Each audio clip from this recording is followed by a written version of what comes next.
got to keep it together. This place is really, really special to me. I grew up just over the hills from there, and I would call this place one of the places I feel most at home. And being on the island and growing up exploring these beaches and these hills made me the person that I am today. And since I left when I was 18, I've been entirely dedicated to the climate change issue. When I was young, it was stories of people suffering on the other side of the world that motivated me. I read about children being poisoned in Nigeria. I read about the Cray people in Alberta losing their rivers to the tar sands. I read about deforestation in the Amazon. And I didn't know how to explain that feeling of interconnection with people on the other side of the earth. But still, I knew that I had to fight as hard as I can to protect this earth.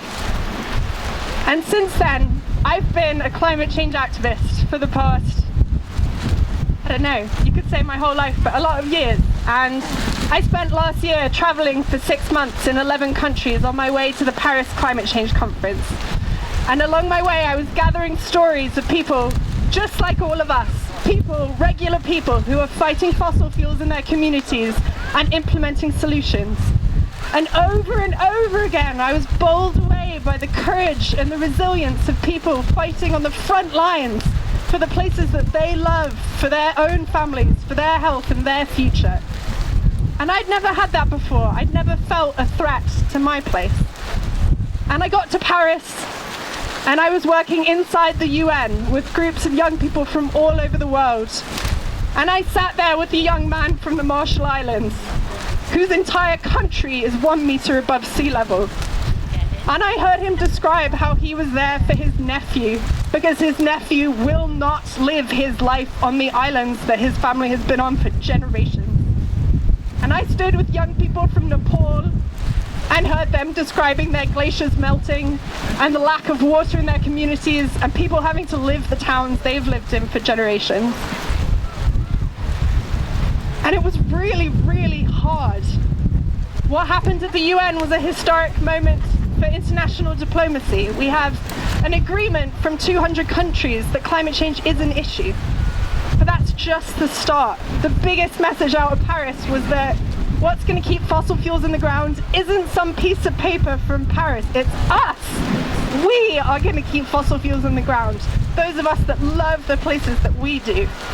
And so when I came home from Paris to the island for Christmas, the headline was "Oil Drilling Possible in Island Beauty Spots." That was the front page of the county press when I got back from Paris.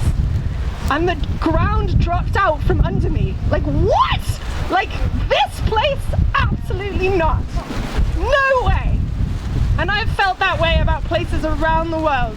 But to have it come here so close to home, it's just awful. And so one of the most inspiring stories that I heard on my journey was up in Lancashire, hearing from the women, the Lancashire Nanas, who are a group of older women who have said that they will fight fracking in Lancashire as hard as they possibly can. They've said that drills will hit the ground in Lancashire through their dead bodies.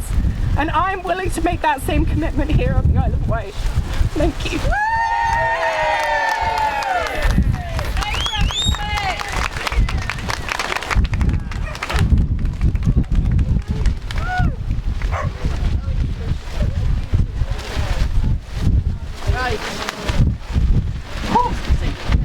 Thank you so much everyone for coming. We're going to do some singing led by Sylvia. Do you want the mic?